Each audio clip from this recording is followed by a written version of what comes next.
This is Inside the Game, where passion meets precision.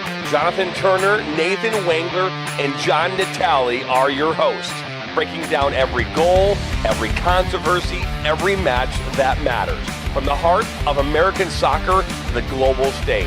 No fluff, just football. Weekdays at 9 a.m. live on YouTube, Roku TV, Facebook, Twitter, and all listening platforms.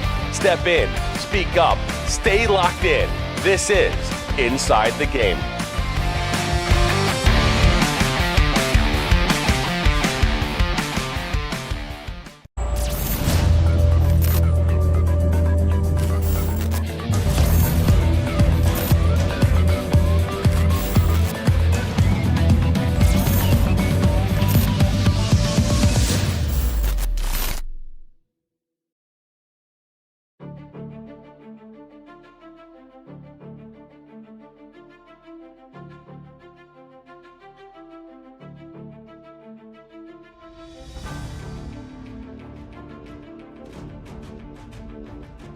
Hello, everybody, and welcome into Flint, Michigan. It is a friendly matchup of USL 2 Great Lakes Division as the Flint City Bucks are hosting Toledo Villa live on the National Soccer Network. Happy to have you along wherever you're watching here on this Friday morning.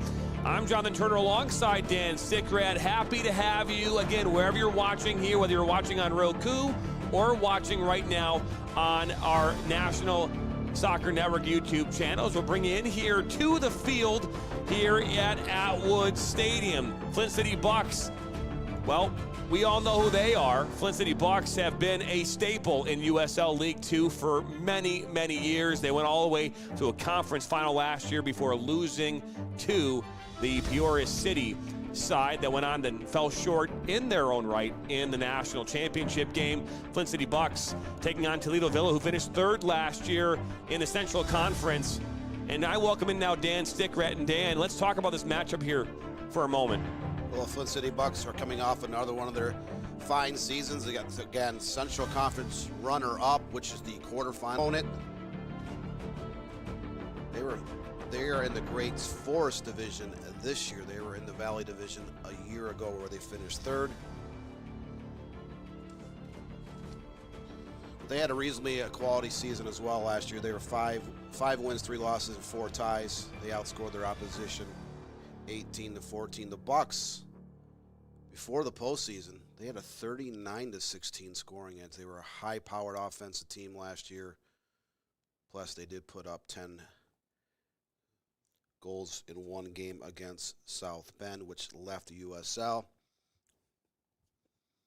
So we'll see what is in store here in 2025. Again, this game is a non-divisional friendly, so it will not count towards the conference standings or in terms of qualifying for the postseason.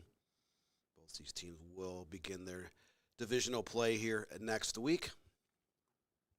Well, that they will. We'll come back here in a moment. We'll give you some of the current standings here in the USL League 2 Great Lakes Division, as well as talk about the starting lineups for this friendly. Hey, you're watching your home for Flint City Bucks and Flint City AFC this season right here on the National Soccer Network. We'll be back after this.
Looks great.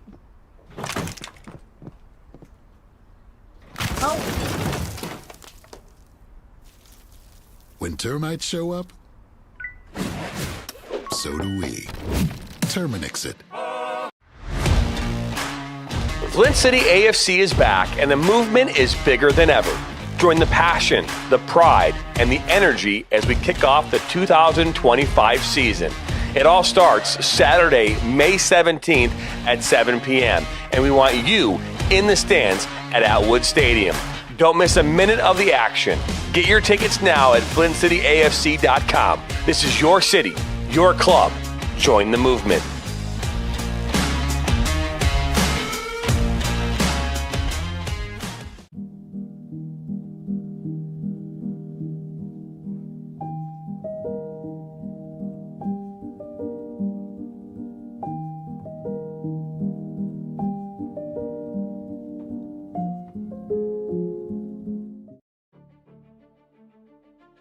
Welcome back here into Flint, Michigan. A look there at the Flint River as we get ready for this friendly here on this Friday morning here in Michigan. Just 2 minutes, 28 seconds to get things underway.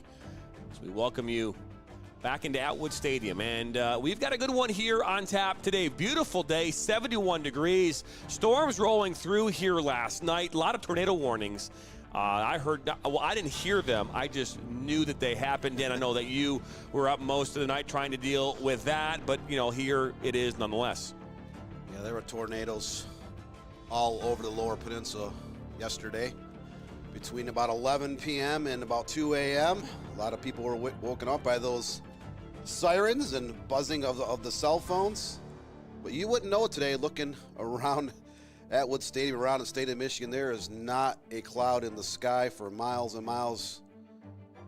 Perfect day to be outdoors for sports or the beautiful game here at Atwood Stadium. Well, that it is, as we'll talk here current league standings, and there they are as of May 16th. So as of today, here is how things stand. AFC Ann Arbor and University of Macomb sitting atop of the table. They both have 2 wins in their first 2 games of the season. Midwest United has dropped both of their opening games at home, losing to University of Macomb here last Wednesday by a score of 2-0, and then they fell here to AFC Ann Arbor on Wednesday by a score of 2-1. And University of Macomb, they again are off to a good start here. This is their second year in existence. Last year they struggled to get a win in their first 6 games, but right now they have 2 wins in their first 2 matchups of the season. So they're looking good here in the early going. Yeah, it's interesting how it all plays out because some teams began their divisional play last week, some won't began this week, some won't actually begin next week. But you look at the USL League 2 as a whole, a record 144 teams suiting up across the U.S. and Southern Canada. Last year, Seacoast United defeated Peoria City 3-2 in the North American Championship. Both those teams made a run to their first appearance in that championship match. So who will emerge here come the end of July, beginning of August? Literally thousands of games will be played here across North America the next 2.5 months.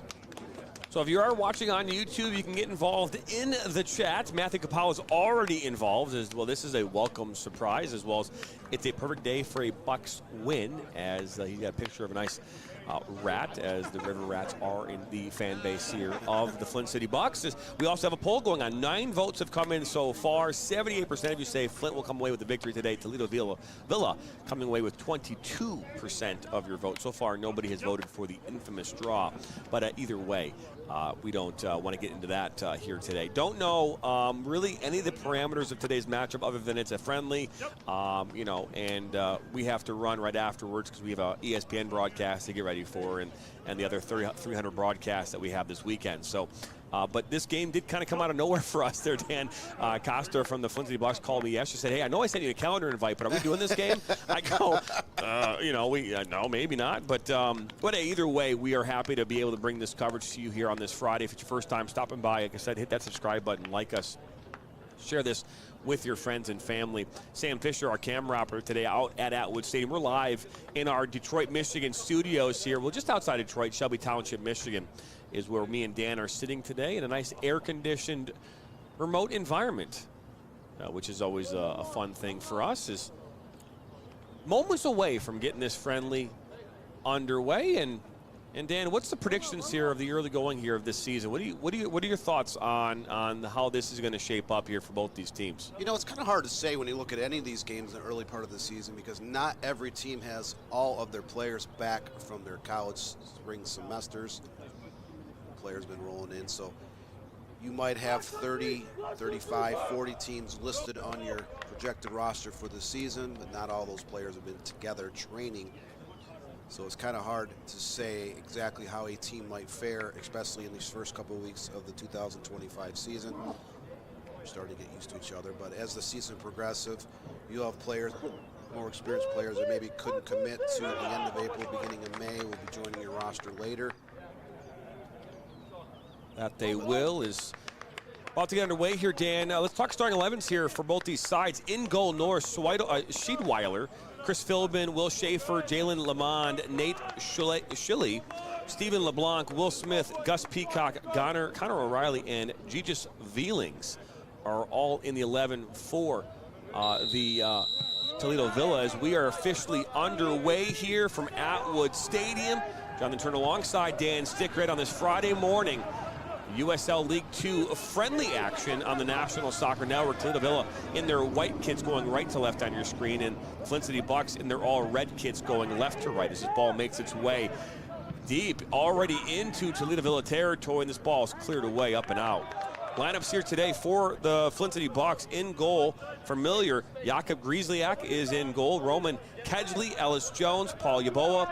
You've got Twinboa Kadua, Donovan Phillips, Dominic Ayala, Bart Munns, Baraka Tarleton, Ola Arnston, Stephen Morea is all in the 11 here. And again, don't know if we're going to see, you know, what I would consider to be a lot of substitutions in this game as David Sanders hopping in here. Beautiful day for the game. It is a beautiful day here in Flint, Michigan. Again, just outside of downtown Flint, probably a stone's throw or so. If you have a really good arm, Dan, you can throw it to downtown Flint from here, I think, as this ball played back. Maybe a good pitching wedge or driver.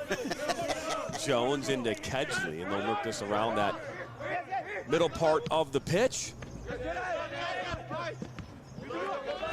I have been the voice of the Flint City Bucks for the last 2 seasons. This season, however, we're going to have a mix of commentators calling Flint City Bucks games. Our very own Neil Rule will make his way back to calling some games. I'm sure those familiar with Neil Rule, who was part of the 2019 championship in the USL League 2, the last championship for the Flint City Bucks. Be joining us this season with a number of games here in USL League 2, USLW. Not only here in the Great Lakes with Midwest United, University of Macomb, and Flint City Bucks, but also FC Tucson out of Arizona.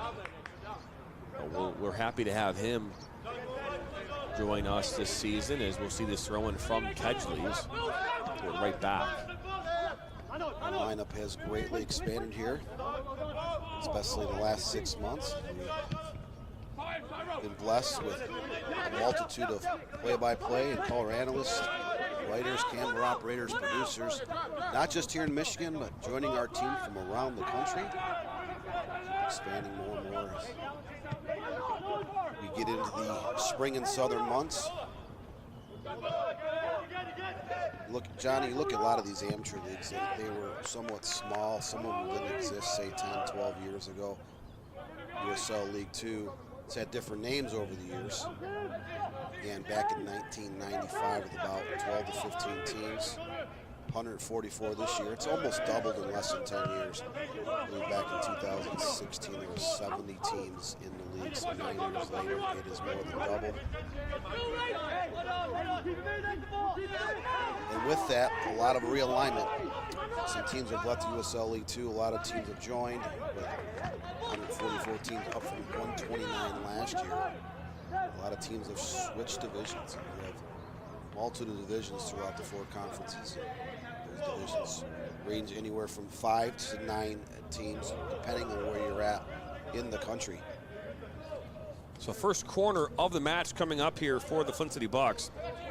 Steven Maria will put this one back in play. The ball comes in off the corners. Right outside, top of the 18, fired shot that's blocked on its way towards goal.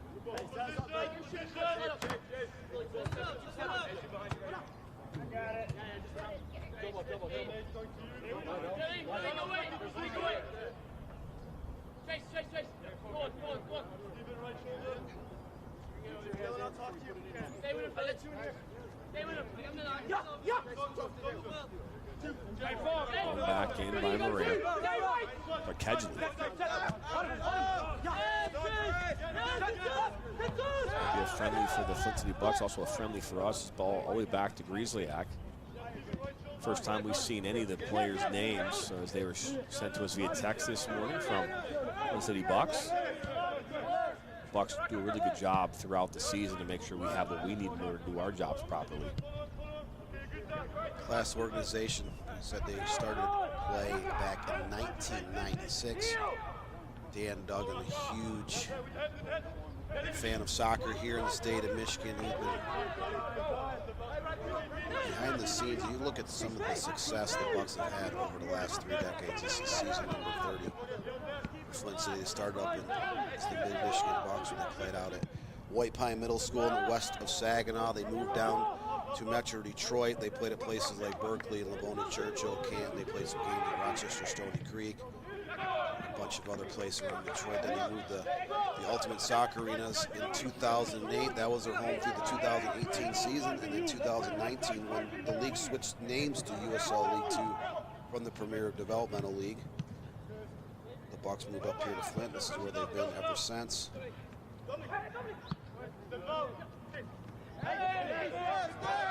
All the way back to Griezliak.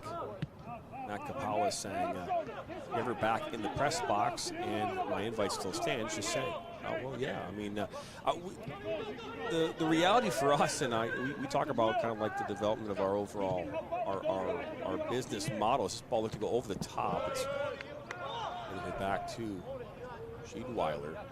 Is you know, us, the days of us, you know, climbing the historic Atwood Stadium, you know, like Mount Everest steps with all our gear, are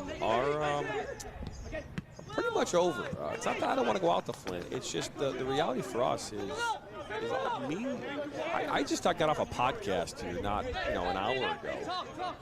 I did a live podcast, walked 15 feet from my desk, you know, to our remote stations here, and we're able to call this game. So that to me just seems way better than the drive up I-75 north through all the havoc and chaos of, you know, summer, spring seasons, orange cone season, you know, and whatnot. So do love Flint though. We love going up there. I can never replace that, Dan, but you know, it's just something that yeah, it's a labor of love. Labor of love. Either way, though, 7 minutes in, it's 0-0 here at Atwood Stadium. Happy to have you along wherever you're watching on this Friday morning, not quite Friday afternoon yet. Up this near side is Ramond. That's an overlapping run there from Philibin. Ramond, no, he'll be taken down, and we'll keep playing. Just one shot attempt so far in this game for the City Bucks. On a shot block there in the 4th minute. This only corner kick a second before that shot. Good ball movement, as always, from the Flint City Bucks. That was Yeboah pushing it out wide. Now centrally inside towards Arnston. Good ball up this near side. That's Ayala.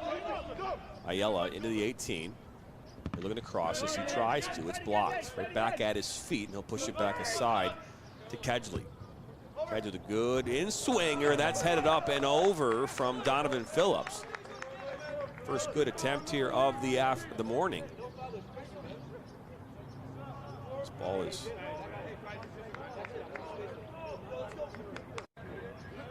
headed up and over.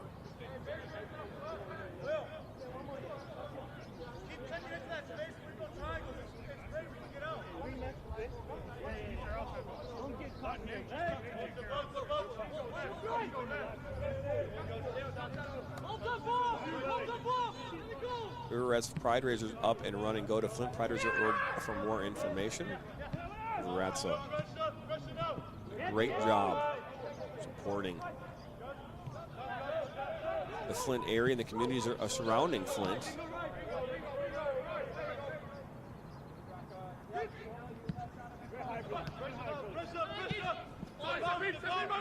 Pushed up this near side.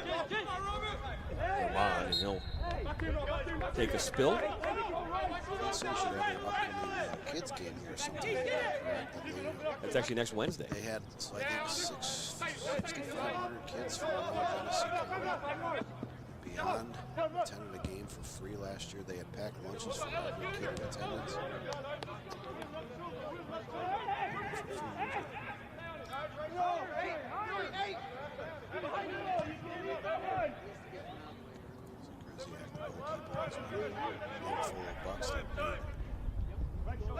Return to Flint, 2025 season. All pushed outside.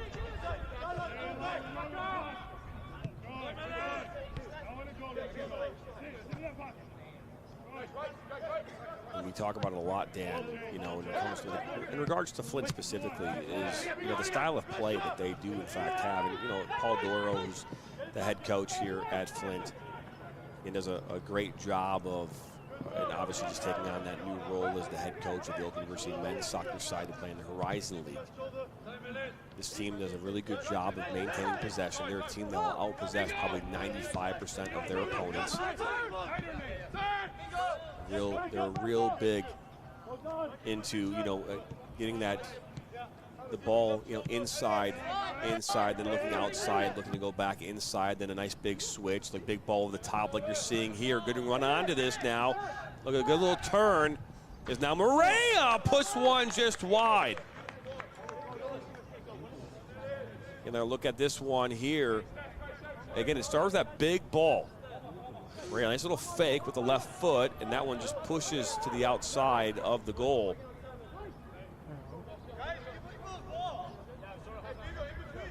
That one just misses.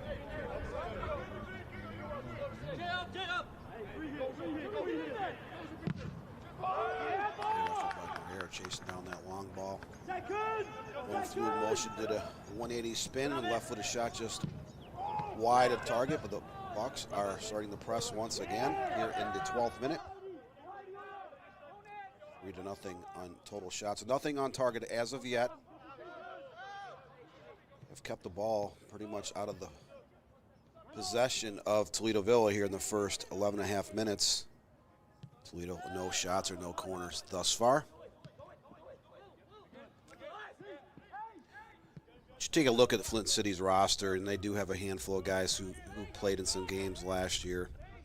A couple played 2 years ago as well. But you look at their alumni, it's just a long list of players who have gone on to play in the USL Championship, USL League One, or even the MLS. Lots of players have been drafted into the MLS here in the past 3 decades. And I don't think that's going to change anytime soon, as Dan Duggan and the front office staff, Gary Parsons,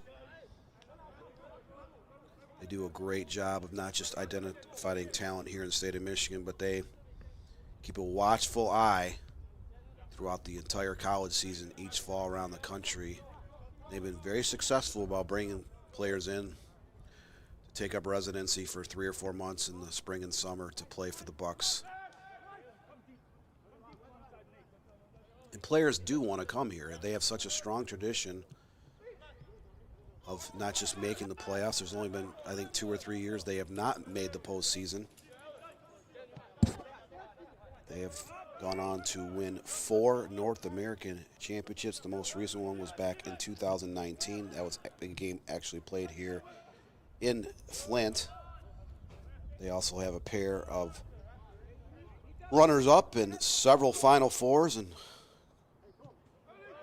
quarterfinal matches that they have competed in over the years. I think 2021 they reached the Final Four. It just gives these players more and more chance to play in a winning environment in the spring and summer.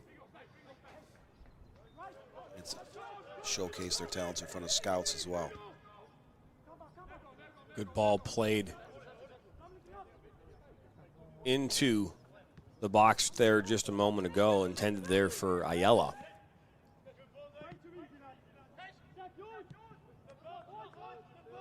Toledo now just over midfield, looking to go up over the top. The flag will go up as Griziak comes out. That was, I believe, number 21, Zach Gorman, who's running in and onto that ball. It might have been, you're just looking at that again. No, 27, I apologize. Trace Terry.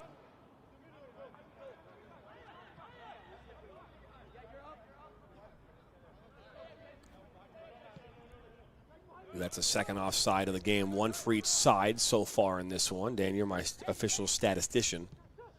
Maybe you can tell me that was correct or not.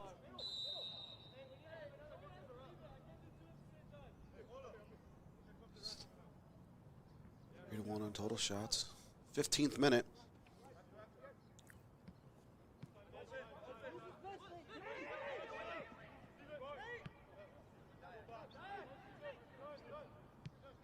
Both these teams do call USL League 2 their home.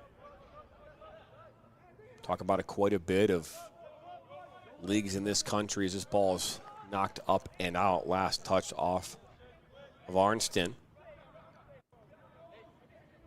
Out for a throw-in.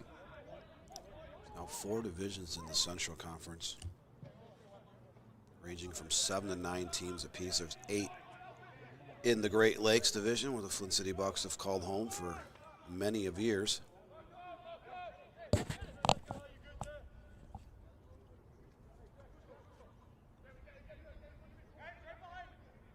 So a long throw-in coming up here for Toledo Villa. Ball comes in. Griziak stands tall. Quickly fill this one out to that far side of the pitch.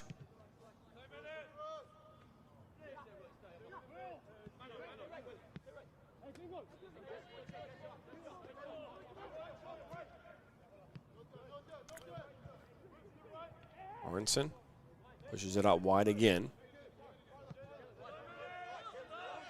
Bucks doing a great job of moving it from side to side, getting a lot of players involved.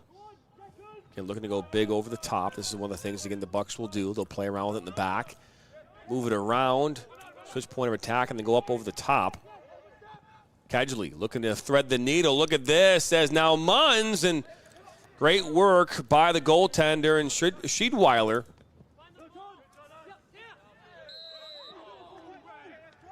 Ball goes foul, actually apologizes. Again, if we are pronouncing any of these names for Toledo or Flint City wrong, we do apologize. Again, we just got these rosters here just a short while ago. If you know how to pronounce their names, let us know in the comments section on YouTube. We'd be happy to make our adjustments. If not, otherwise, it's just going to be wrong the rest of the game. It's our guarantee. All kidding aside. It's one of the things about covering sports. If you're not at the professional level, you're not handed phonetics of any time.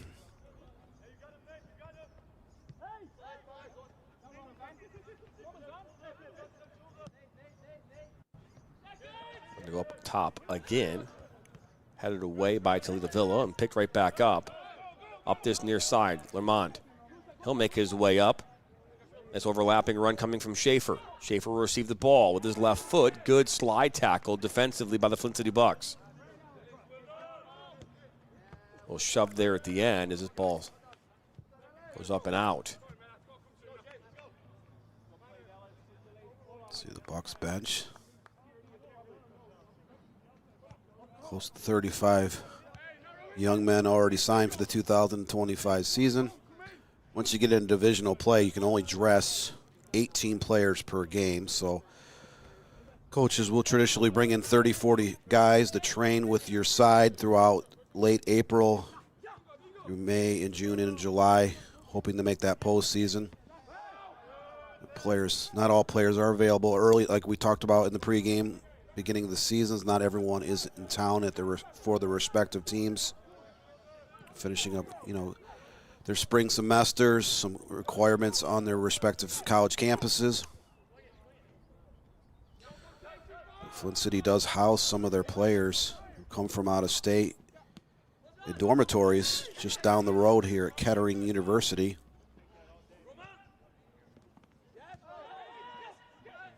Look at this now, Lamond into the 18. He'll cut back. Lamond will cut. He'll go down. No penalty called.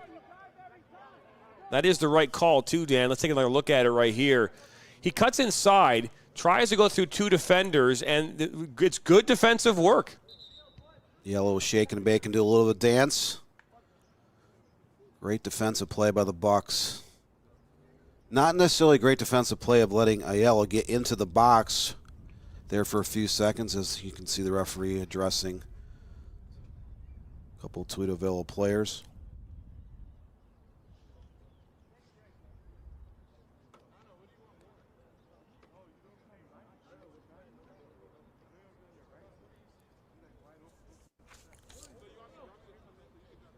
So a player, obviously, Lermont, slow to get up, but it looks like he's okay now.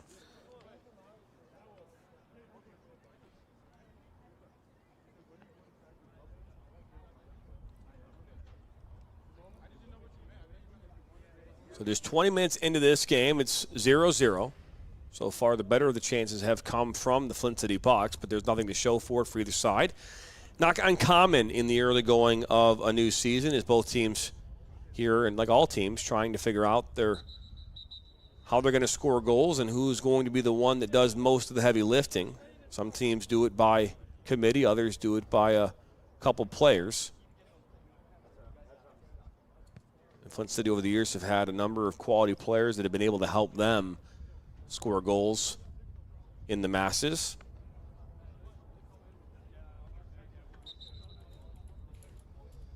Yeah, historically, they've had a lot of players finish in the top 25, top 50 in scoring across North America. Last year's offense, very vaunted. Again, 39 goals in the regular season. They had 3 goals in the postseason, but their wealth was spread out. They did not have any double-digit goal scorers in 2024. We'll see if anyone emerges as kind of that go-to player on the offensive third of the field this season. Or will they, again, kind of score goals by committee?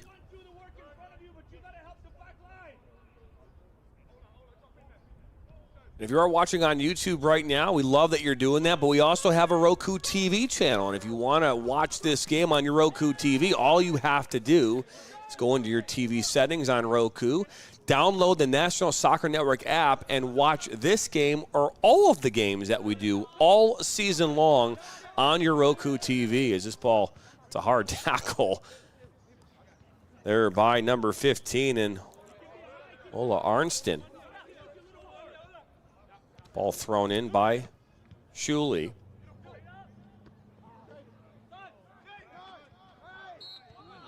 Another collision, another foul. That was a complete tackle. So the wrong game of football being played there momentarily. Number 9, Donovan Phillips, the guilty party on that foul. Take a look at it here. Ball comes in. Pops up. And just runs right through Lermont. Yeah, I mean, it's a foul. Yep. They call this a friendly, and I know it's a nice, neat way of saying scrimmage. Scrimmage, right? non-league, whatever.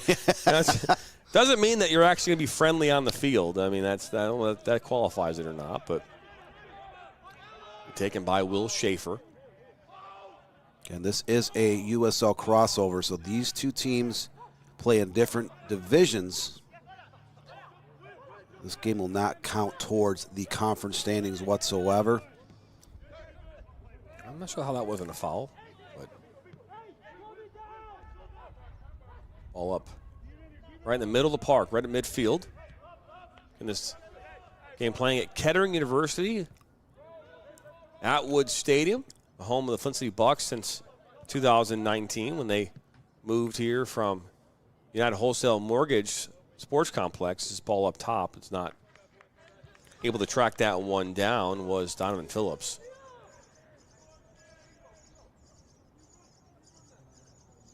Stadium's over 100 years old, built on a hillside. So you're looking southwest right now. A lot of classic high school games played, you know, over the decades. When Flint was a heavily populated community years and years ago, there was several high schools within the city limits. There were 5,000 to 10,000 fans here for high school football games.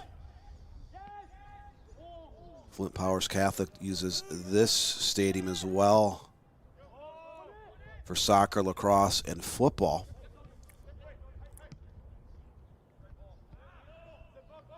Tracked back down by Yaboa.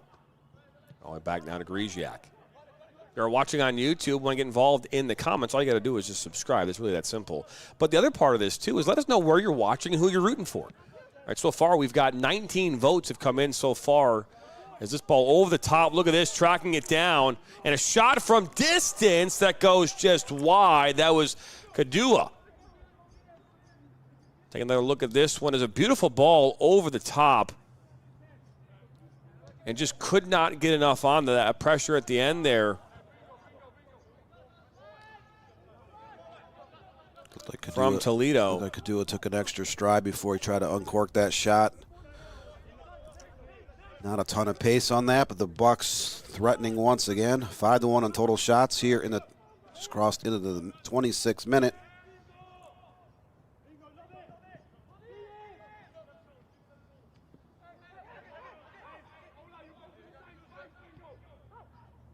This is one of 5 broadcasts today on the National Soccer Network. We've got League for Clubs, Women's Premier Soccer League, obviously some USL 2 action.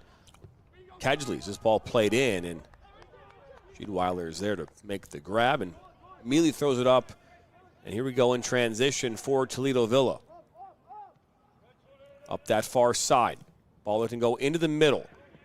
Good touch. Collision inside the 18, and the referee says no foul. That's the second time we've seen a collision inside the 18, and no foul called. A little bit of body contact there. That was questionable. That could have, some referees might have called that a penalty. That was Trace Terry who took the spill, and now a corner kick coming up. First corner of the match here for Toledo Villa as Matthew Capala is asking any thoughts on the refs. We always have thoughts. When we put those thoughts out into the stratosphere, a whole other levels, Will Schaefer will take this kick. You were a game official, Jonathan, for close to 2 decades. Sometimes referees see something different. Way different than the camera sometimes. This ball comes in. It's a good ball. Griziak is met by contact, and there's contact inside of the actual goal. A couple fish got caught in the net there. I like that, Dan. That was good. As this ball makes its way up this near side, we'll take another look at it right here. But yeah, you can see again. Griziak goes up through that traffic. And look, you got 2 players just hanging out inside the goal there. And it looked like Griziak kind of bumped into those 2 players who were kind of trying to, land from leaping high for a head ball, and they both flew in the net. Player from each side. 28th minute here. Beautiful Atwood Stadium, just northwest of downtown Flint, Michigan. Been here in the stadium many, many times for not just USL League 2, but again, high school soccer, high school football games over the years. They've hosted a lot of state tournament games here. From a spectator standpoint, because those bleachers are steep, you can sit up high. You get a great vantage point if you're watching a soccer or football game inside Atwood Stadium. Shuley will throw this one in, chested down by Veiling. This is now Phillips. Good ball out wide. Now Munns. The flag goes up for offside. I'm curious, Dan. I'm just curious. I want to see if it's true. So here is... that's close. That was close. That's close. The flagsman here on the near side. Maybe he thought just a few inches offside. Nevertheless, turnover goes to ball back to Toledo. I was just a little curious, though. I was a little curious. Hey, when there's actually really no highlights, you got to find them somewhere, right? So maybe in a non-call or a call. And this is a shot up and over. What a beautiful strike. That one goes just wide of goal. Take another look at it here. Ball's played inside. That's Will Schaefer. And he uncorks one.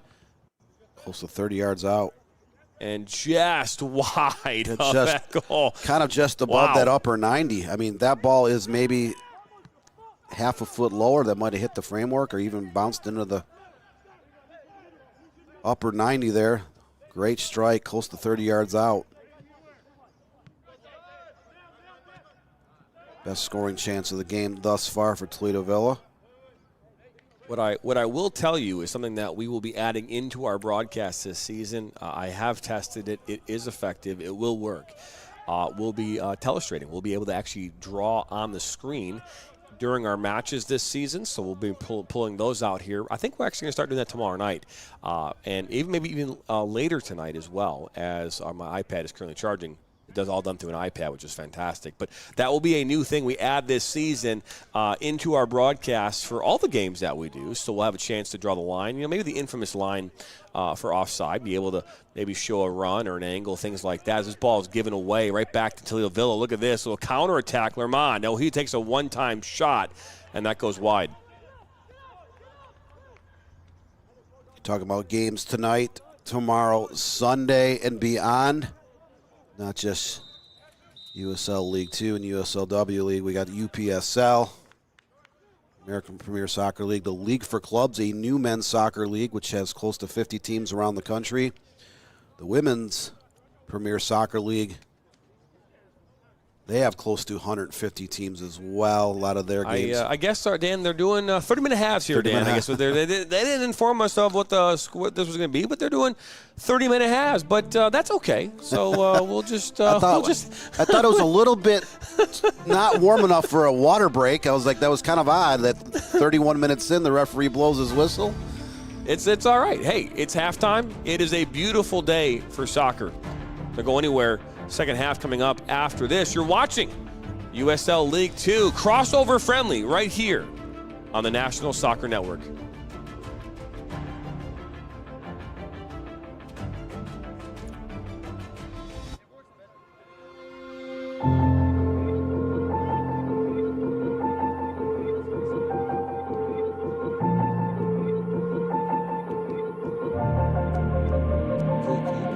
We're not.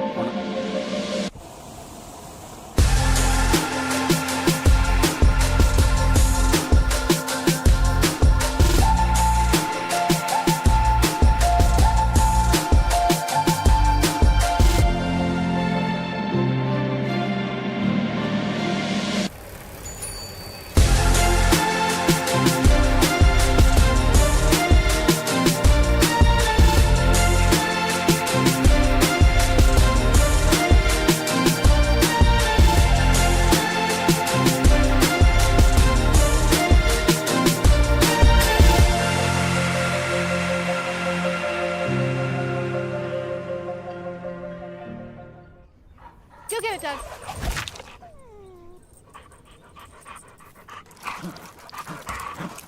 When termites show up, so do we. Terminix it.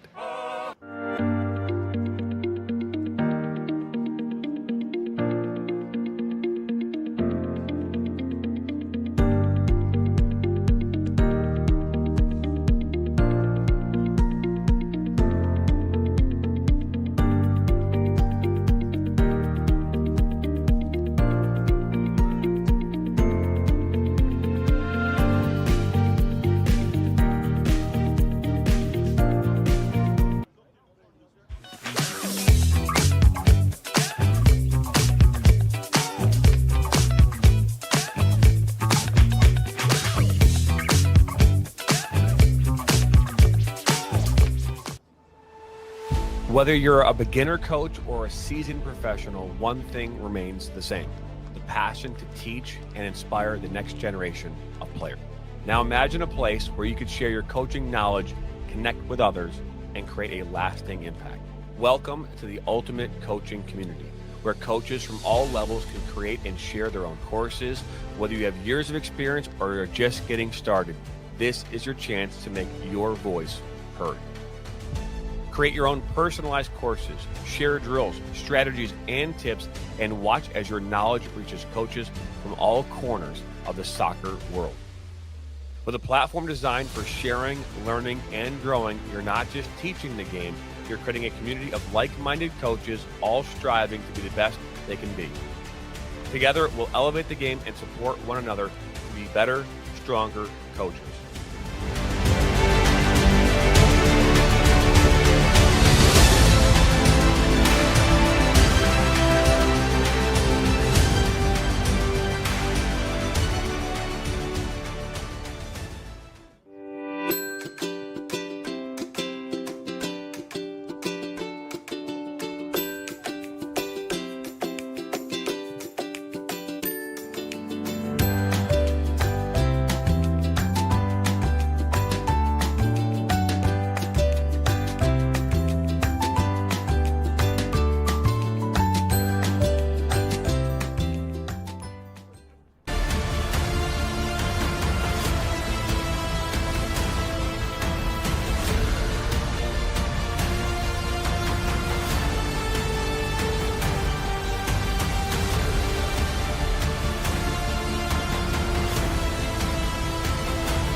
This is Inside the Game, where passion meets precision. Jonathan Turner, Nathan Wengler, and John Natale are your hosts, breaking down every goal, every controversy, every match that matters. From the heart of American soccer to the global stage. No fluff, just football. Weekdays at 9 a.m. live on YouTube, Roku TV, Facebook, Twitter, and all listening platforms. Step in, speak up, stay locked in. This is Inside the Game.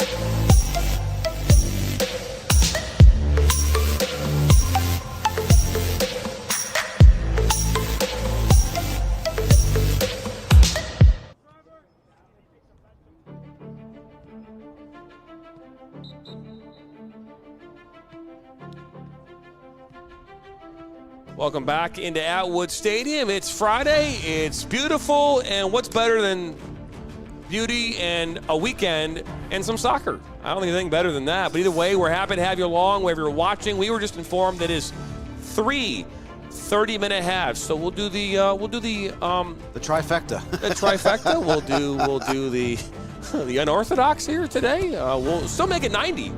We'll just make it 90 divided by 3 versus 9 divided by 2, which makes it 30-minute halves. So either way, making me do math here on Friday. Not cool. Not cool.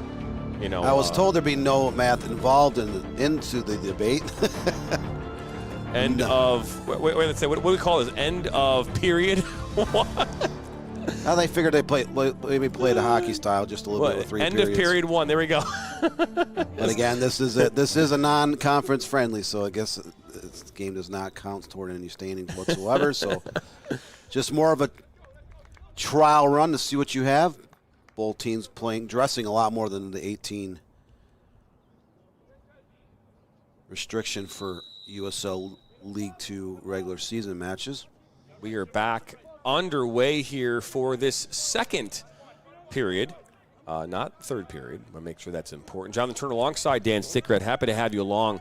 Again, wherever you're watching here today, we are live on YouTube and on Roku TV. So if you haven't already done so, head over to Roku. Make sure you become one of our subscribers on Roku so you can watch anything that we do here on the National Soccer Network. We have live podcasts Monday through Friday. So much going on, all the different leagues. You can catch things in live environment on our 24-hour-a-day, 7-day-a-week platform, which we're currently on right now, or any one of our other 9 channels on the Roku app on your TV. So check that out anytime you like.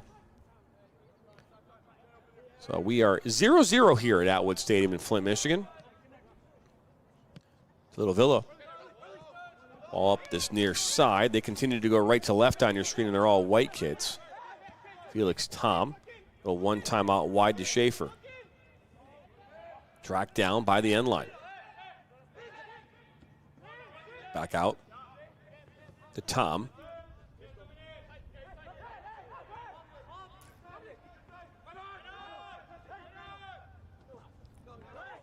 Good work. Good pullback. Ayala.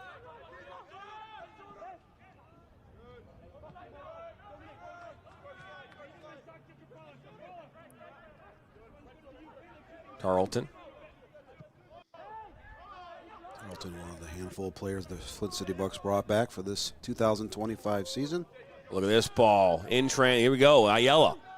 Up this near side. Tries to cut it back. He does. He'll go down. There's not much there.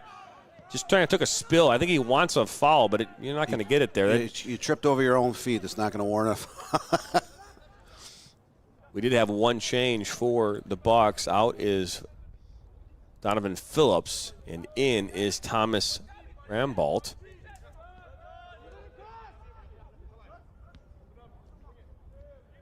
So 33rd minute, 27 minutes to go in this period. Going to treat like hockey, Dan. Except there's no stoppages and no blue lines. Okay. And it's 10 minutes longer. Don't see any blue lines on the field. Do see red lines. That looks like those are the cross lines. Again, some high schools, Flint area, play lacrosse in the stadium as well.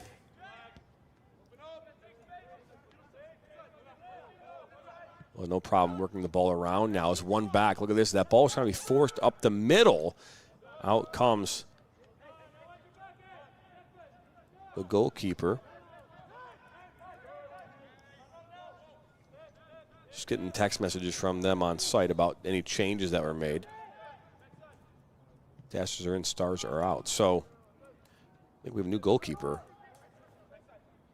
I think it's Luke Shivers, number 1. Shivers. So new goalkeeper as well here for Toledo Villa.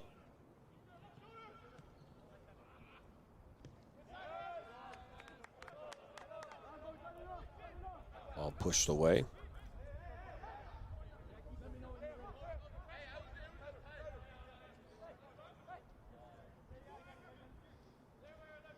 A lot of times we talk about what colleges these athletes attend, but with the transfer portal and the fact that the NCAA is forcing a multitude of sports to reduce roster spots while increasing football, men's and women's basketball by a couple numbers, players are moving around almost every school year. You look at like men's basketball, the average Division I school, which is about 365 teams, loses close to 4 players per season into the transfer portal. Some schools have lost essentially their whole, scholarship roster.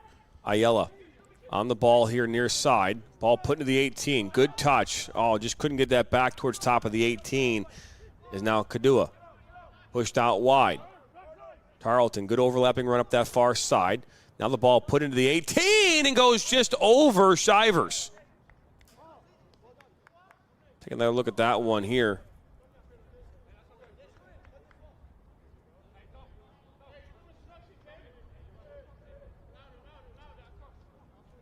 That one almost snuck into that far right post.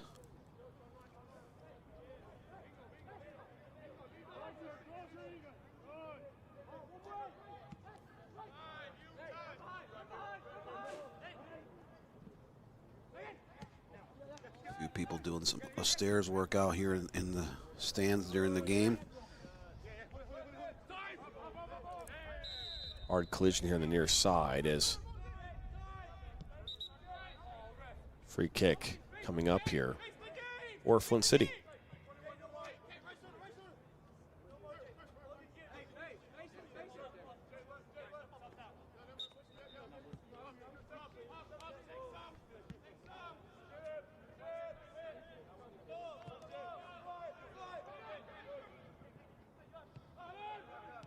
It's a beautiful day outside, though.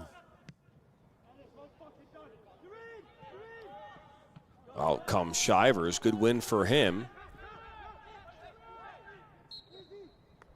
And Banks, he's fouled.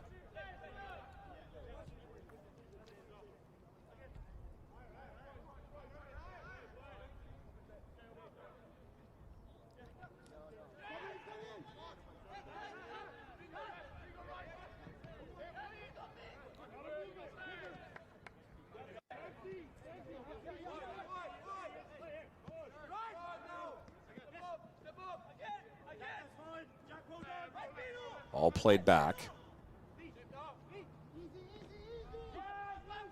Turi, that one's given away. It's now a round ball. That's a shot by Munns and saved by Shivers. Best opportunity of the afternoon, pushed aside by Shivers. That was Bart Munns who took the shot. Just unable to get that past Shivers. Munns lost a little bit of balance. You look on the shot attempt, he didn't get a ton of pace on it. Loses the balance right before he shoots, made a slight trip up. It's probably, I mean, you call it advantage there. You're gonna, you get the shot off. There's nothing more the referee can do in that moment.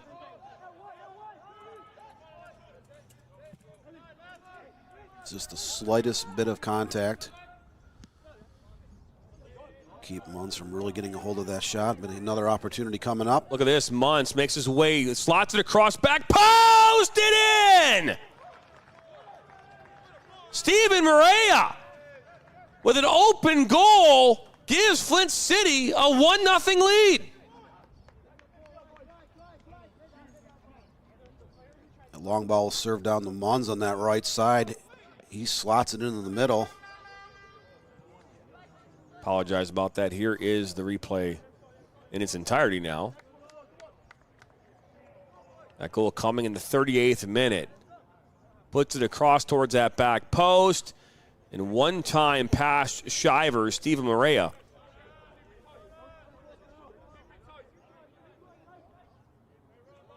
Second shot here on target for the Flint City Bucks results in the game's first goal. 38th minute. Bucks have a 8-3 overall shots advantage at this point of the game.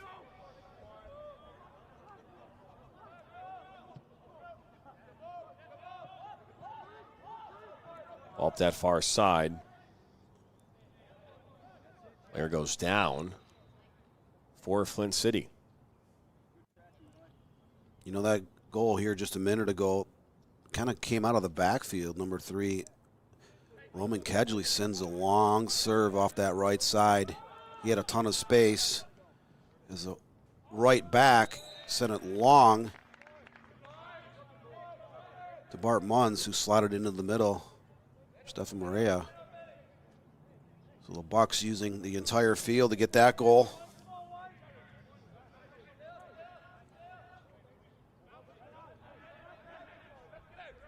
Flint City Bucks doing a great job of maintaining a lot of possession, but they're not bashful to try to send a long ball over the top. Like in many years, the Bucks do bring in players that have a lot of speed.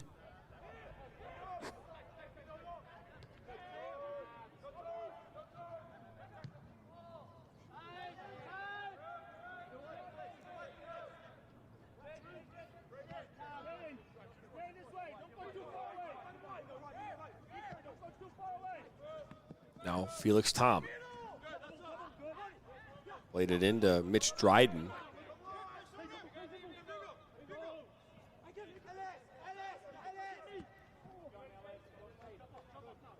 Remember last couple of years, the Bucks had Malik Henry, who's now with the Toronto organization. He's playing in their MLS Pro 2 league right now. He was one of the fastest players in USL League 2 the last couple summers. They used him in a lot of positions, either on the outside back or in outside midfield positions, be able to use his speed.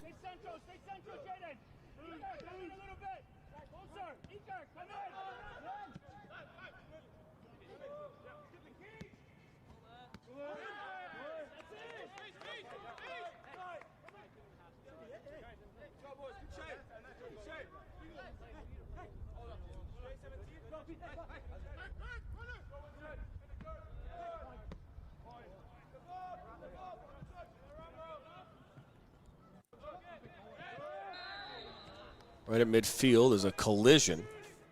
You saw there as Thomas Rambolt took the spill.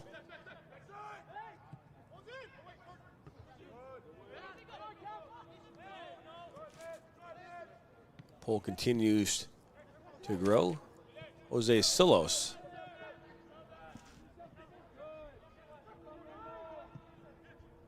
Pull the top, headed back. I believe we do have a change of goalkeeper here for Flint City.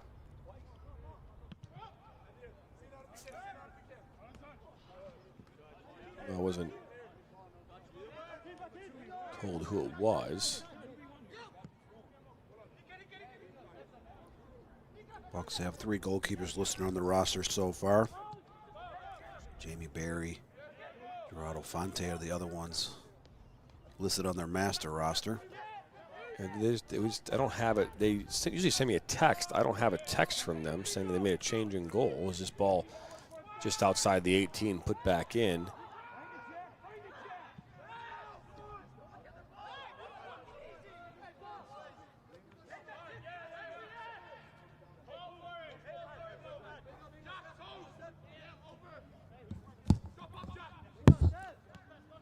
Throw in Toledo Villa. Down on that left side, just outside the box. Bucks able to clear. Maria, who scored the goal here a few moments ago, plays it back.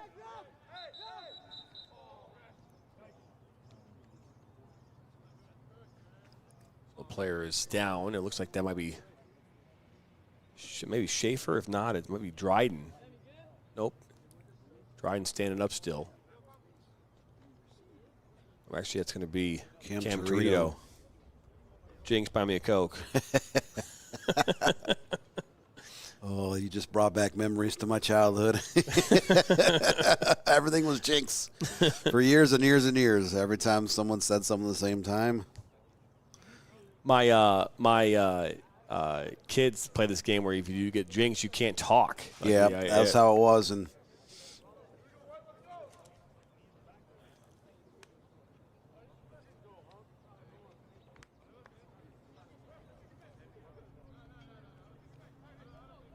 so we'll see a drop ball here for Flint City.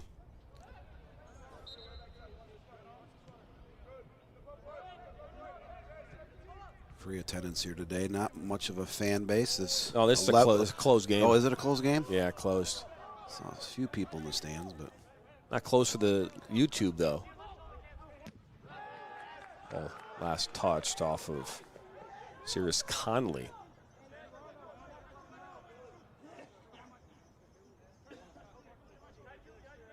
saw a few people doing workouts in the bleachers.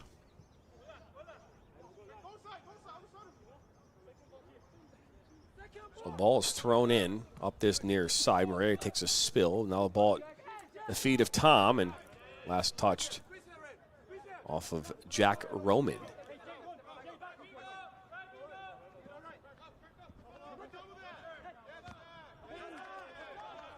Another good work defensively by the Flint City Bucks.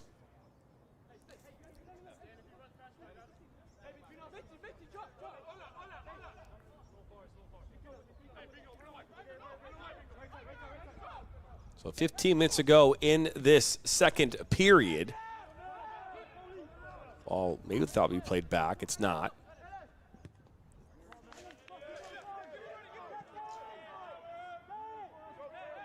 Good switch to that far side.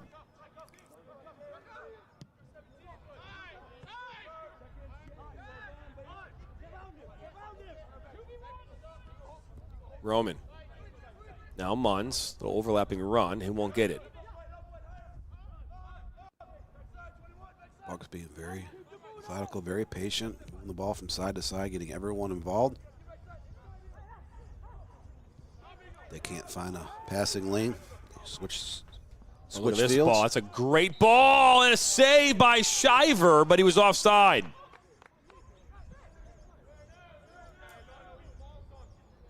Rambolt was wide open, and obviously for obvious reasons, but nonetheless, this ball, what a beautiful ball right up the seam. Just a stride off sides, but you can see the way they moved the ball. There wasn't a passing lane open on the right side. They sent it over to the far left side, brought it back in the middle, slotted it through. Player in an offside position just by a stride, but great ball movement in the attack for the Flint City Bucks.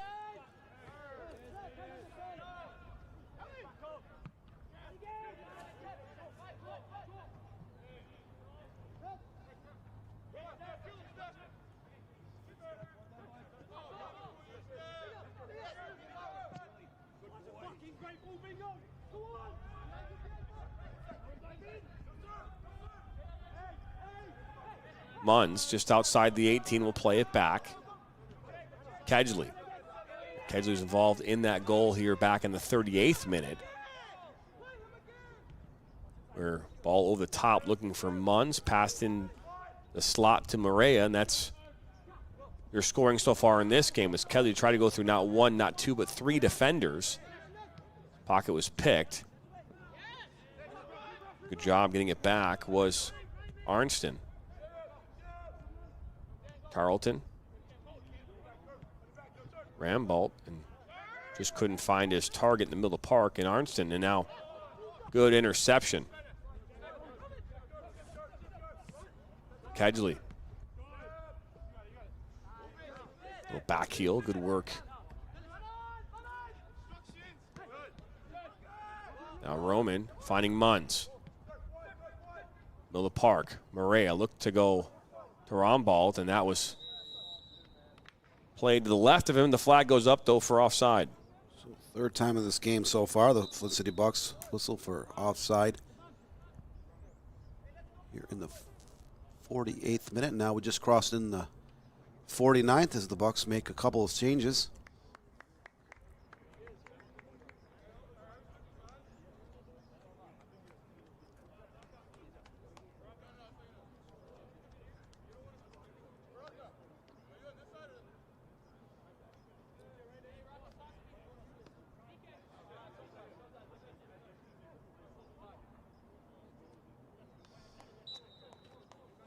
So Fonte is in goal, by the way, for Flint City. That'd be Gerardo Fonte.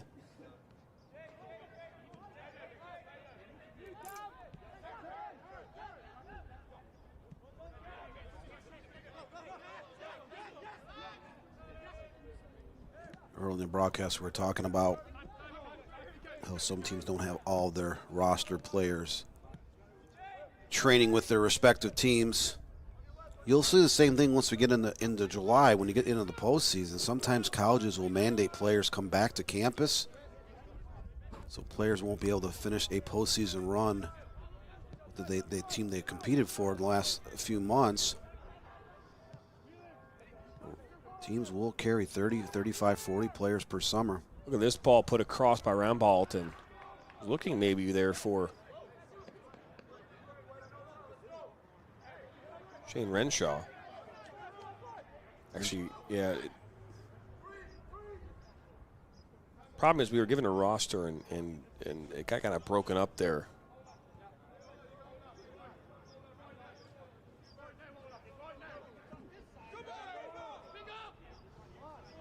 Yeah, slot of ball here a minute ago. Looks like Renshaw kind of pulled up. Ball slotted in some empty space and no one made a run.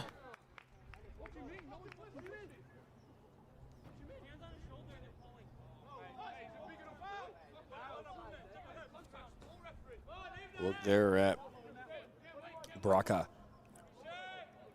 Cania. Taken back, put back in play by Toretto.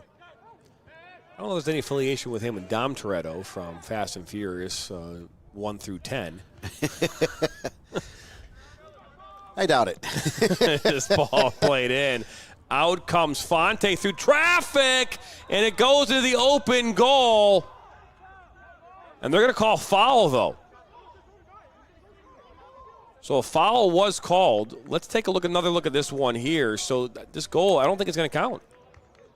So perfectly served ball right to the 6th. I mean, Fonte just came out, and so the referee is going to go have a talk with the assistant referee as well. We'll come back to that here. They're currently talking as we speak. Fonte, the goalkeeper, was arguing he was shoved in that. There was like 6 players converging for that ball. Oh, yeah, no, so they're not going to call that a goal. So, talk about a fantastic finish, though. I mean, he put that on a dime, right upper half of the goal on a half volley.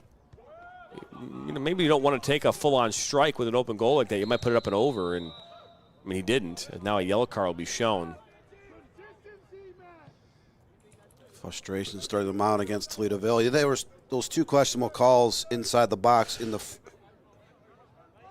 first session. Toledo Villa did not win those arguments. There was a collision on that goal. The referee says there was too much contact on the Flint City Bucks goalkeeper. Gerardo Fonte was kind of shoved a little bit in that goal mouth scrum. Now a yellow card is drawn as Toledo Villa player yanked on the jersey of a Bucks player. So free kick coming up for the Bucks.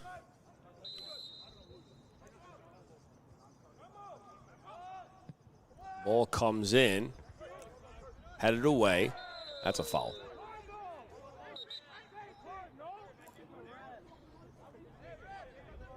I called the first session. We're actually playing 3 30-minute periods. So this is a non-conference friendly. Does not count towards any type of standings or any type of cup tournament.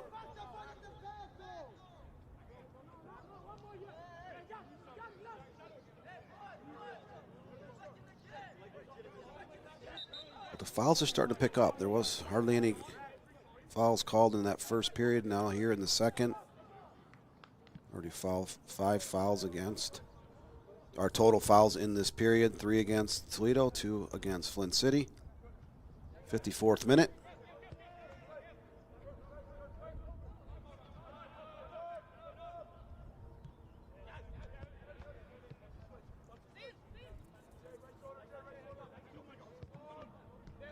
They're up the middle.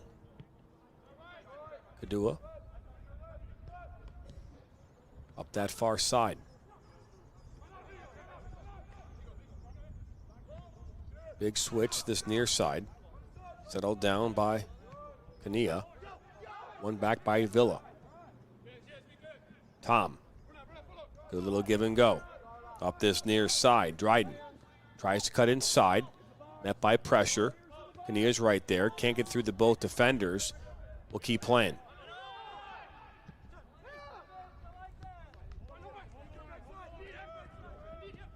Zemski puts it up out now for Roman. Jack Roman plays it up. Good ball played inside to Yeehaw, and then right into the hands of Luke Shivers.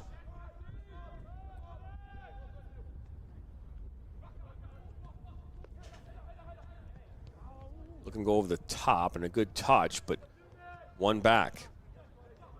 Cania inside. Arnson.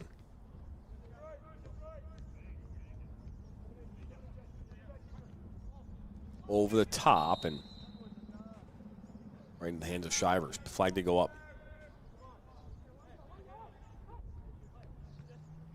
That's the 4th offsides whistled against the Flint City Bucks. 55th minute, just seconds away from crossing into the 56th. 1-0 at this point in favor of the homestanding Flint City Bucks. Yeboah up that far side. Looking to play it inside for Roman. Now Roman, ball touched away. Good work defensively by Turi.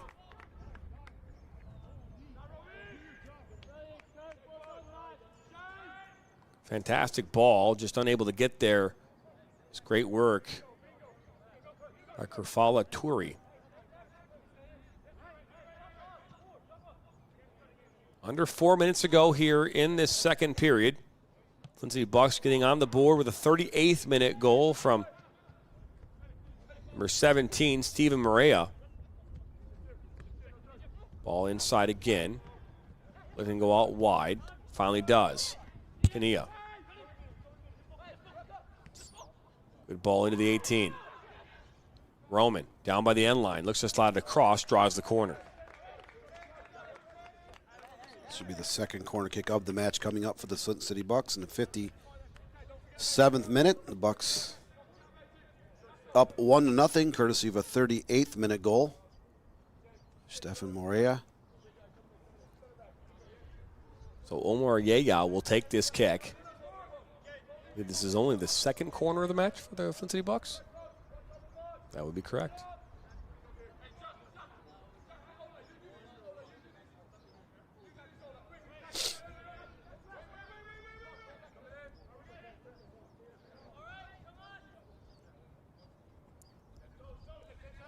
Yeah.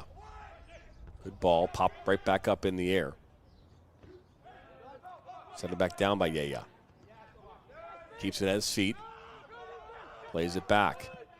Good ball played in. That's headed by Tarleton, but right into the hands of Shivers. It was Emski that put that one into the 18. Tarleton did get a head on it. Good low ball from Shivers out to Felix Tom. Work it around. Toledo Villa has not attempted a shot thus far. They had to have a goal call back off a foul. Oh, that's a great ball. Just unable to get that one in his possession was Rombold. Arnson. Pushed out wide. Zakemski. Rombold. Rombold down by the end line. Looks to slot it into the 18, into the 6. Just couldn't get it there.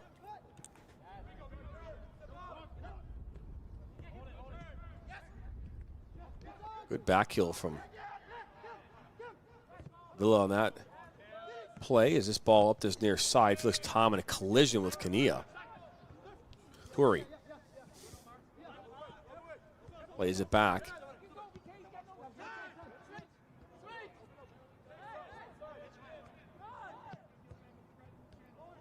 Good switch.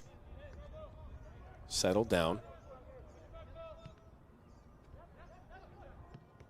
Little playing some small ball right now as this ball played up over the top.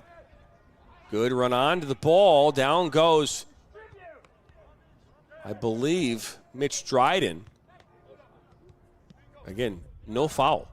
Seen that a number of times here today. Arnson, good push out wide.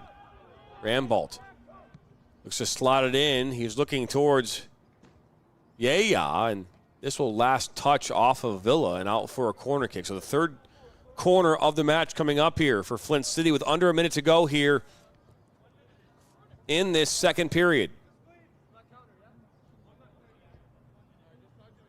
There you see Flint City Bucks team photographer Amanda Thick there in the frame. Looking for some pics of the Bucks from 2000 through 2025.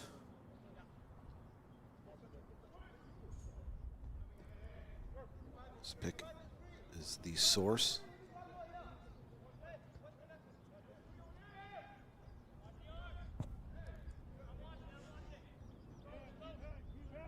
So here comes the corner.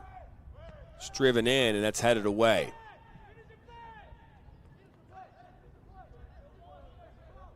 Conley there for Villa. This would be a shot fired from distance. A well-struck ball, but right into the hands of Shivers it will go.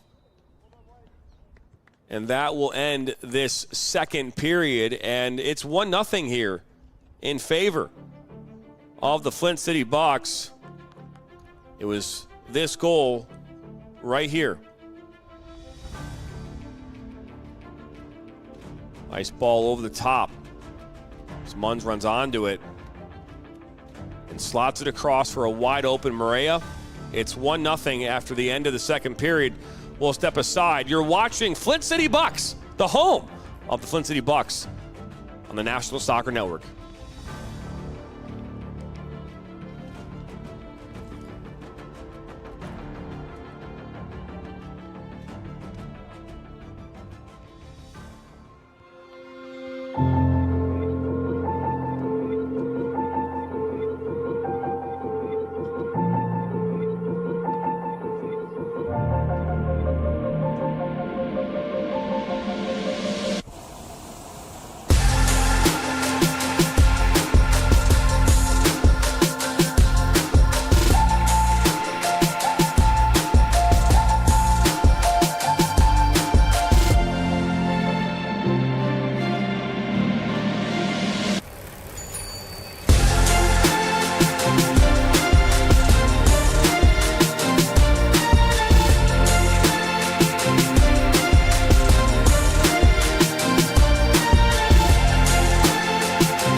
Go get it, Doug.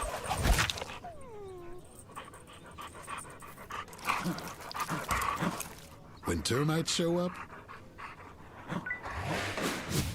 so do we. Terminix it.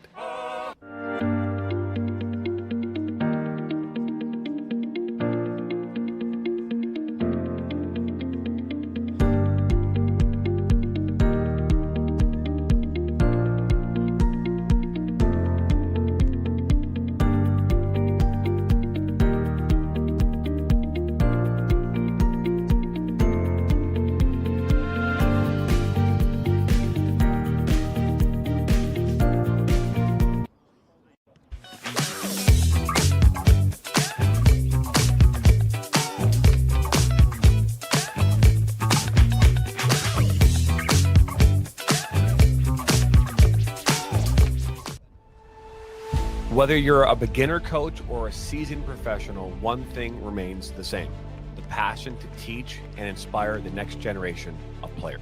Now imagine a place where you could share your coaching knowledge, connect with others, and create a lasting impact. Welcome to the ultimate coaching community, where coaches from all levels can create and share their own courses. Whether you have years of experience or you're just getting started, this is your chance to make your voice heard. Create your own personalized courses, share drills, strategies, and tips, and watch as your knowledge reaches coaches from all corners of the soccer world. With a platform designed for sharing, learning, and growing, you're not just teaching the game, you're creating a community of like-minded coaches, all striving to be the best they can be. Together, we'll elevate the game and support one another to be better, stronger coaches.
This is Inside the Game, where passion meets precision.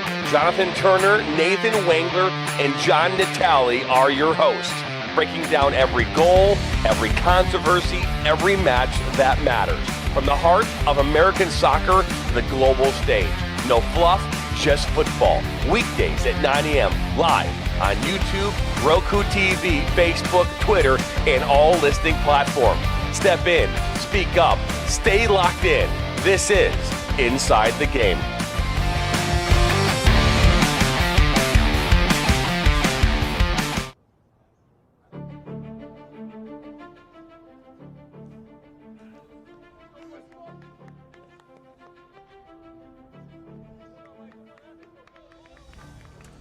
Back underway. Jonathan Turner alongside Dan Stickrat.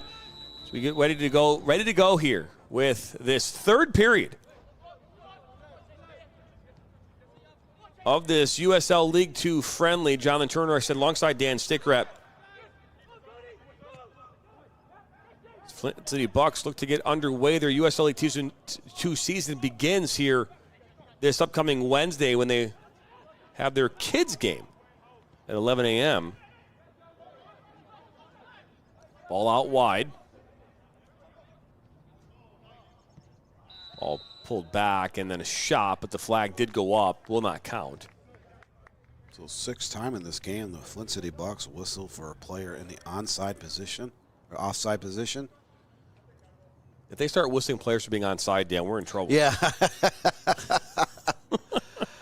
I am on a little bit of a lack of sleep as I was woken up in the middle of the night. We had a series of tornado warnings all over the state of Michigan yesterday. And are you saying your lack of finding the correct wording was yeah, based on a lack of sleep? that was wow. That was what's the word for it? I just misspoke, I guess. It's okay. It's okay. Everything is forgiven, at least for now. The Bucks 10-3 overall in shots at this point of the game, 4-0 with shots on frame. They're up 1-0. Toledo Villa's only shot on target was called back. There was a collision with the goalkeeper. Referee called the goal back. That's where we stand right now. Look at this opportunity. Put it back across the face of the goal. Kania picks it up. Headed back to Kania. Down at the end line. He'll play it back out. Makes its way to Mwangi. Switch back into the 18. Another ball put back across.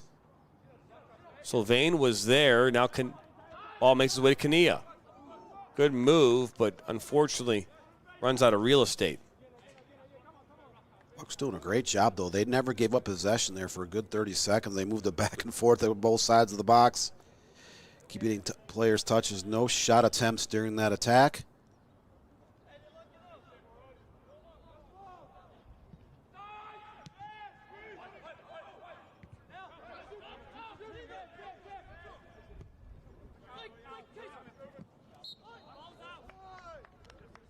I'm going to say a foul.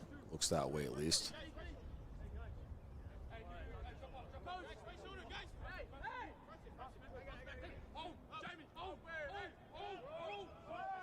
A number of substitutions. Another goalkeeper. This one's Jamie Berry in goal now here for Flint City. Also see out there Saku Agard.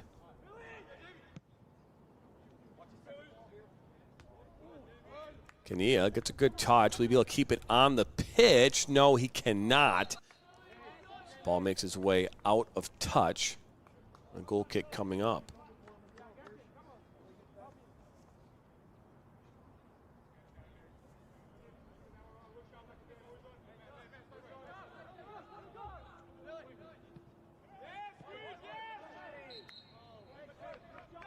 A foul called.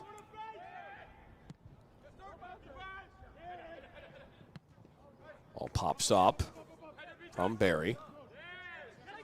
Kania.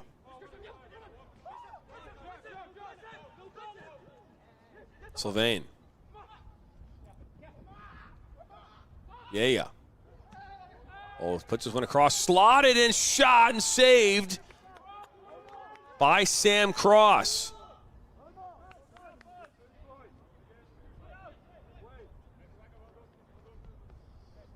So both teams getting all three of their goalkeepers here today. Minutes. It's non-conference friendly.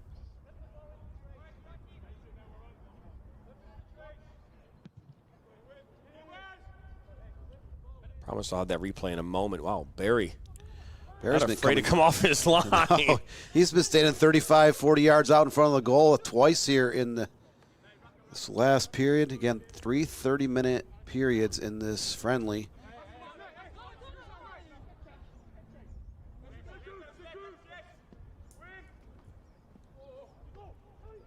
So now, apologize, this one now makes its way back in.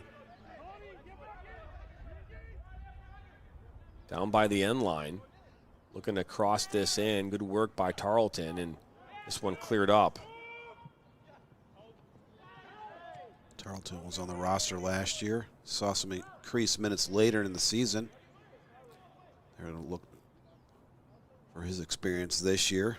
If only I could share with the viewer at home kind of like this mythology of how I'm receiving the roster changes from the field. So so we have like this new mythology, like a new mythology of how they're setting it. So the first one, they were stars.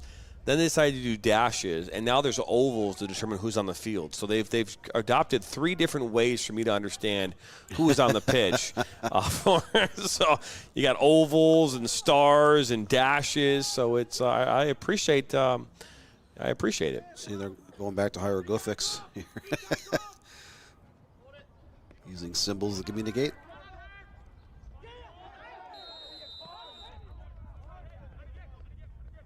So foul. The referee is going to communicate as well. Looks like he's pulling out a yellow. I believe Tarleton. Look at that one. Let's take another look at it here. This ball was thrown in.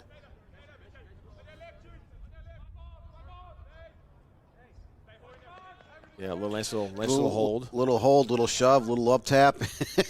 A little yellow card.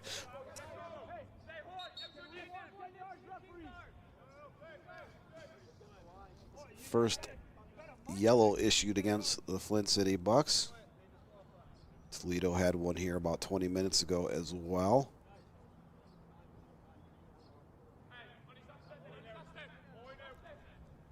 So as this is V-Links will take this free kick. 68th minute now here as ball comes in. Barry goes up and catches it right in the basket, and the player punch it right into a player right in front of him, and that's do that. That's gonna be a L. Can't do that. Let's take another look. I don't oftentimes replay players jumping in front of the ball. That was Cody Da. Welcome to the game.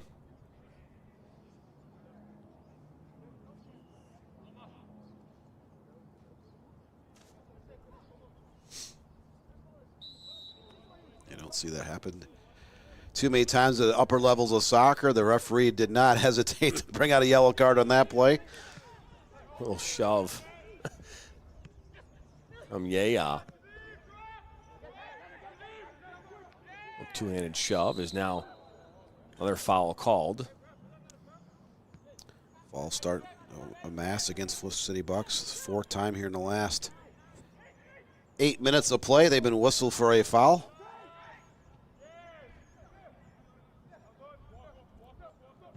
And now we have the poll going. 35 of you voted here so far. 69% of you have Flint winning this game.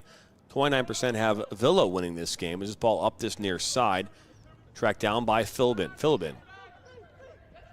On his left foot, puts it in towards the 18 and headed away.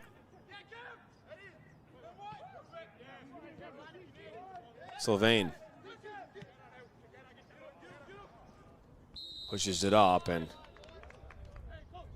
Yaya is in an offside position. Not uncommon here today for the Flint City Bucks to be in an offside position. 7th time they've been whistled for that infraction here today at Atwood Stadium.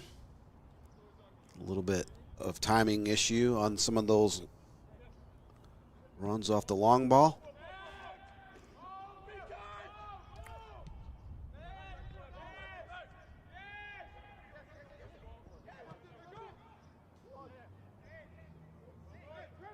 That was almost a dangerous play. Flint City Bucks heading away that clear.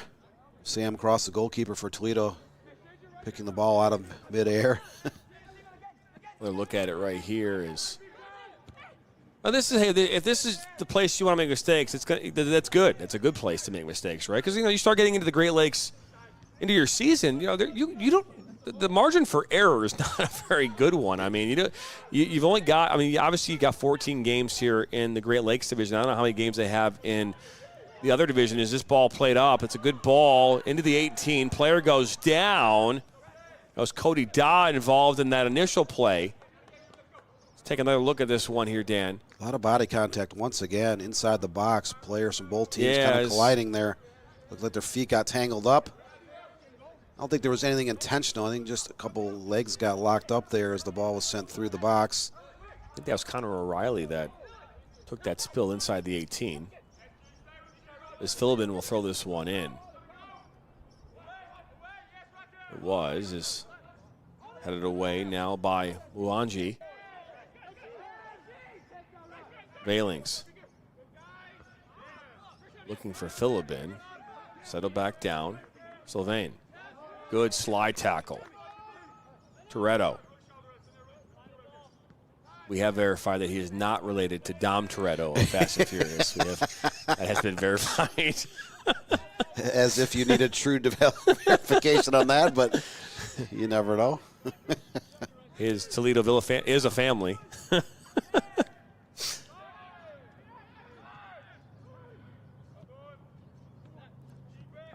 Thinking of Fast and Furious, Dan, it lost me when they sent the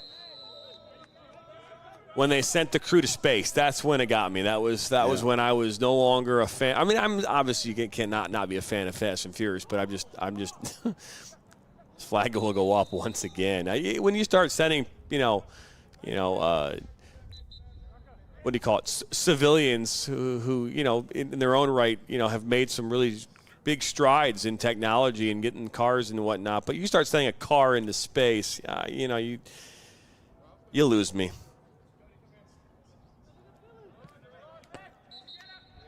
Just you lose me. I mean, did you even watch the last one, Dan? I did not. I think the last one was space. I don't know. I mean, there's so many movies, but I think Brazil was like the one of the best ones. I think it was Fast 5 was the one that was in.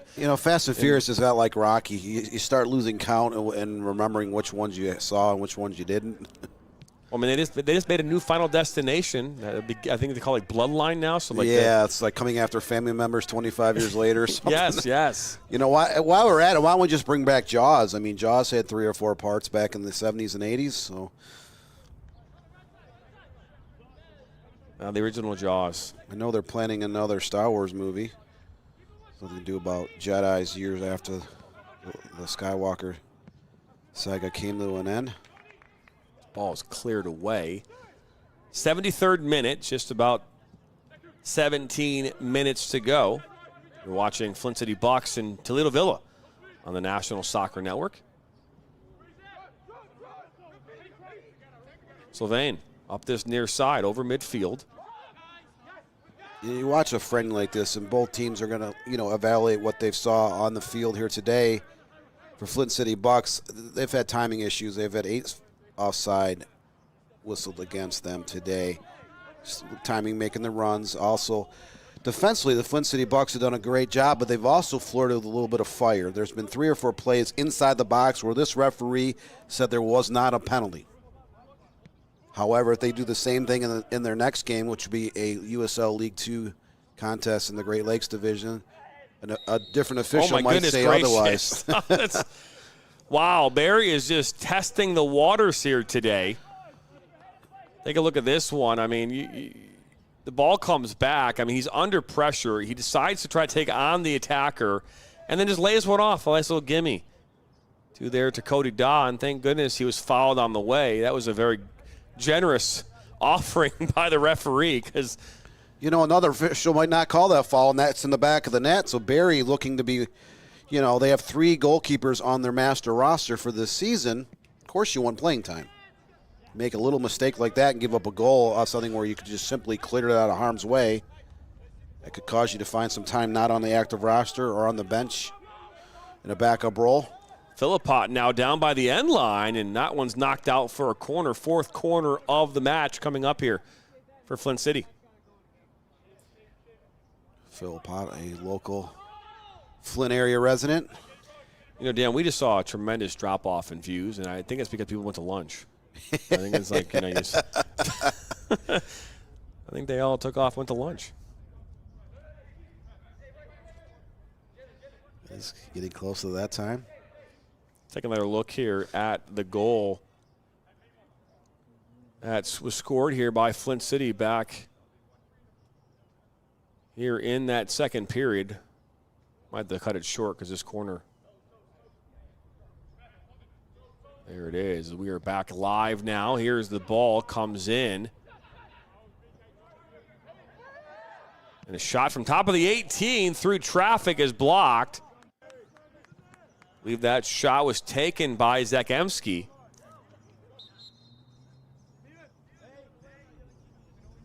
See a couple more subs come on. I mean, and you know, Dan, this is, you know, the quote, the ball that comes in, and a good ball. This is the goal that won the back of the net that did not count. The referee said one of the Villa players was moved into that goal mouth scrum, actually shoved the goalkeeper. Didn't see from our angle a ton of body contact. Just had 6 or 7 players combined, all standing in the same vicinity. The ball is served up high. You know, the goalkeeper, forwards, defenders all want to try to get a header, or the goalkeeper trying to get a hand on that, but the referee did say that there was enough contact to warrant a foul.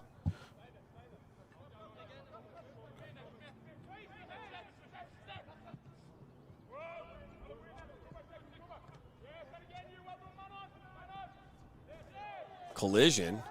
No foul called is now ball into the 18. Good poke away. That was Gorman, who was there on the ball for Toledo Villa. It was Ellis Jones who took the spill. Thought maybe he got fouled, but he did not. Flint City Bucks has done a great job overall defensively, because they gave up 3 shot attempts in the first 20 minutes of this game, and they have not given up another shot attempt since. Every time that Villa's had a shot in the last 50 to 60 minutes, they've been whistled for a foul. So Villa has been struggling on the offense end of the field. They've been a little bit unlucky. A couple questionable calls in the box where they could have been awarded a penalty that they were not. Philibin. Ball put back in the mix. Out comes Barry. He's met by contact. Good punch away from him. Wanji. Ball is switched towards his near side, and yeah, not able to keep it on. A lot of subs happening here today. Something obviously very different from what you would see in a USL 2 game. In those games, 18 players rostered, only 7 allowed for substitutions. Good switch this near side. Larmond. Met by 2 defenders. Great work defensively. That was Sylvain now. A little back heel. Actually hits off Larmond and out for a throw-in. Again, you know, like we talked about this earlier. We've talked about this in the last several years. These coaching staffs will keep 30 to 40 players on their overall master roster for each season. But you have to choose what 18 players you're going to dress for a particular game. Some players are available, some players are not. And a lot of teams will play in mini tournaments and cups outside of USL League 2. That's a great chance to get a lot of other players that maybe not getting a ton of minutes in league play. Chance to get some competitiveness in some cup tournaments. 2 years ago, the Bucks played 6 non-league games in the 2023 season. They won a pair of cup titles.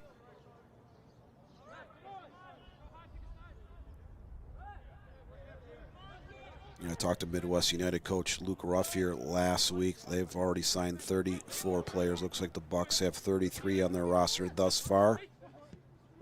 teams will pick up some more later in the year, as some players will have to report back to their respective college campuses a little bit early. So you're at the tail end of regular season, you're in the postseason, you might not have some of your players because they are mandated, again, to return to their college campus.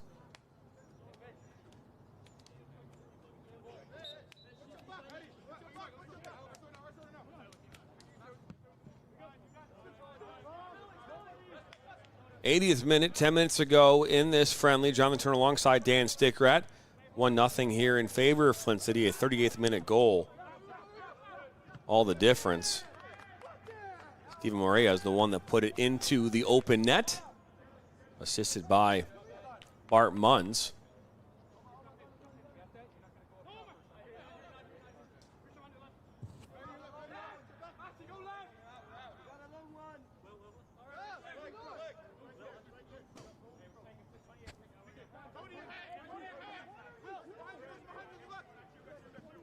Ball makes its way in.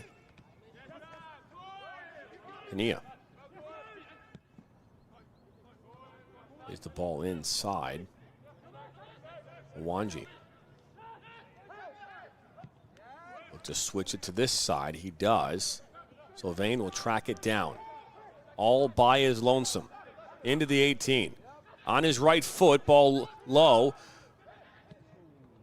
Still top of the 18. Zagamski was right there, just unable to get a shot off. And now here comes Toledo Villa in the counter.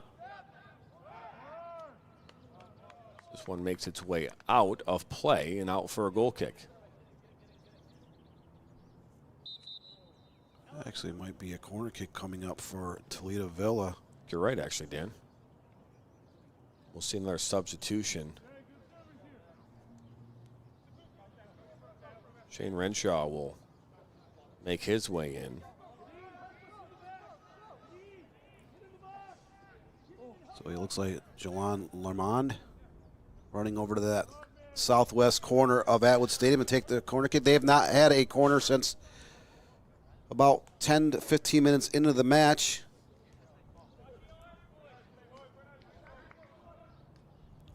Lermond. It's into the 18, but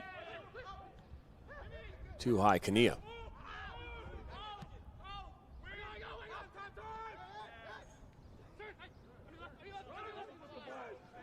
Sylvain. Ball goes out.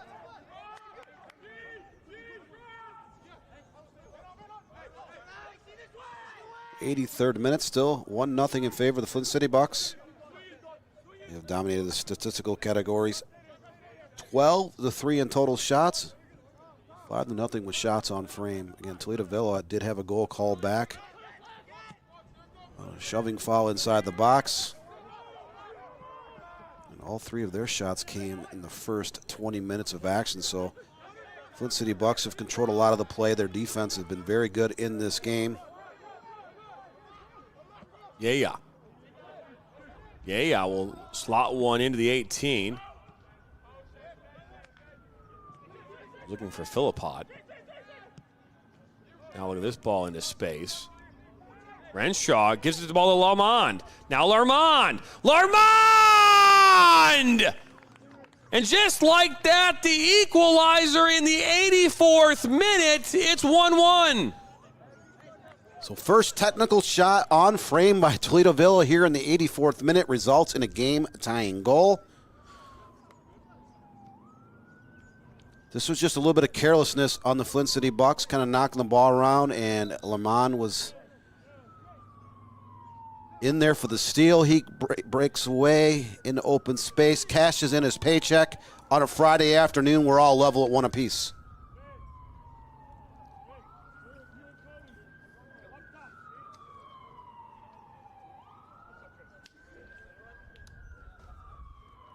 So an equalizer here in the 84th minute, and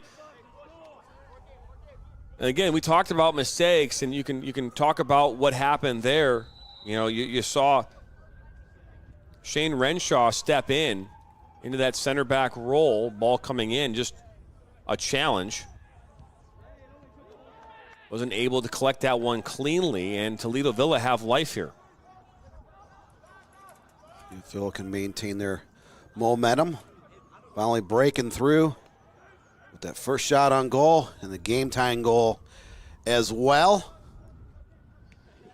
The Bucks have had a lot of great opportunities in this game to extend their lead. They did not, so we are all level here late in this match, minute 85.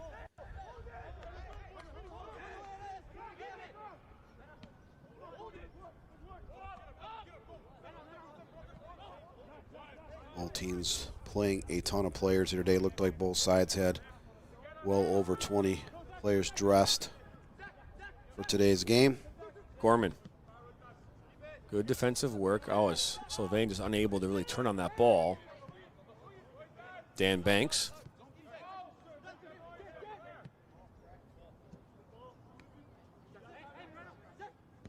Gorman. It's a good ball into the 18. Unable to collect that one was Cody Da, but a good ball.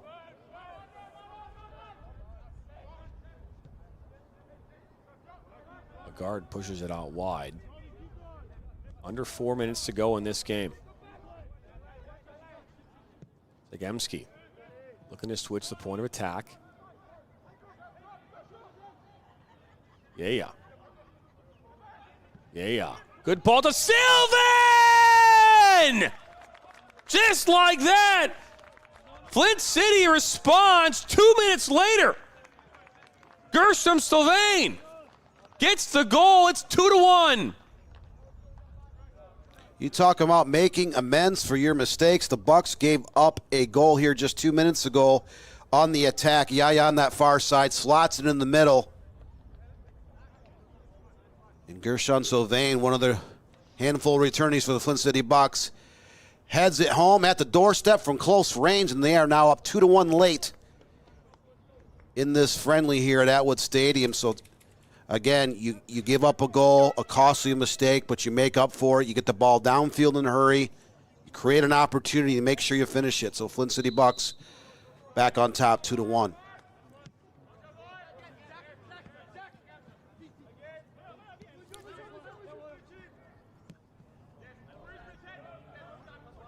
Went from a 1-0 game to a 2-1 game in just about 3 minutes time. It's always about how things go. It's how you respond to those moments, and you got to be happy if you're Paul Doro in the response that Flint City had there.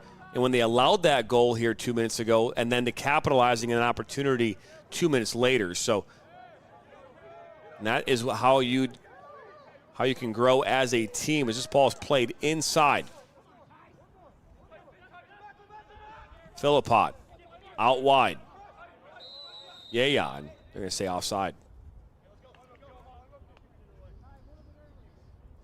So 9th time Flint City Bucks will whistle for offside. It's almost like each player that's been on the field in the starting lineup is trying to get at least one offside whistle against them. 88th minute though, so not a lot of time left in this friendly. They will not play stoppage time. These are 3 30-minute periods. Open substitutions, both teams playing and dressing a ton of players on their master roster. Trying some different lineups, different combinations of players, different alignments. And these two teams are both USL League Two members. They are in different divisions. Sylvain might just be the hero this afternoon. His goal in the 86th might just do it here for Flint City. Here they come in transition. Mwangi pushes it out wide. Yeah, a little back heel looking to go back into the 18, and Mwangi is not able to get there as Sam Cross gets there first. I saw Yaya with that quick heel pass. He had the assist on the second goal. He's been very dangerous in this game whenever he's been on the pitch. I think the Bucks are going to look for him to be a little bit crafty here in league play coming up. Either playing in the midfield or up top at forward. He is a very dangerous player in the attack. Multi-talented, can finish and both create chances for teammates. Ball up over the top. Running onto it It's Cody Daw. He'll track it down. Met by contact from Kania, and he'll be slow to get up as we're now in the 90th minute. Look to play it up. Daw finally does get up as Sylvain will take a spill, and Kania will knock that one off a Villa player, and out of play it will go. Now we're going to see Sears Conley step back in. We will end the official poll now here on YouTube. 38 total votes, 65% of you had Flint coming away with this victory as we get ever closer here to the 90th minute we're in, but the end of this game.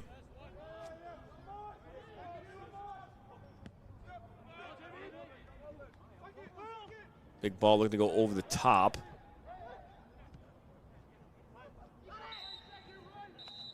And there it is.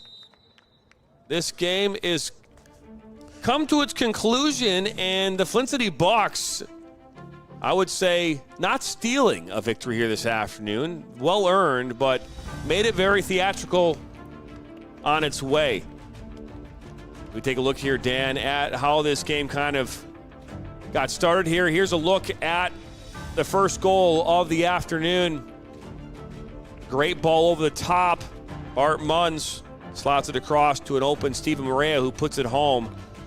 Can't say enough about that finish. And then you take a look at this one. This a very similar type goal, right? You got these breakaway type goals. Lermond one-on-one with Barry. He slots it home, makes it 1-1. And then this here is the game winner. Yeah, out wide. Puts this in towards Sylvain. A great finish. Gets over the ball into the back of the net. It's 2-1. And that'll do it here from Flint. I want to thank our production team, Sam Fisher out at Atwood Stadium, alongside my broadcast partner, Dan Stickret. I'm Jonathan Turner. We appreciate you stopping by here today. Don't forget, subscribe, like us, share this with your friends and family, and come back for more. We got a lot more coming your way today, tomorrow, and the rest of the weekend. Everywhere, anybody, have a great rest of your weekend. So long, everybody.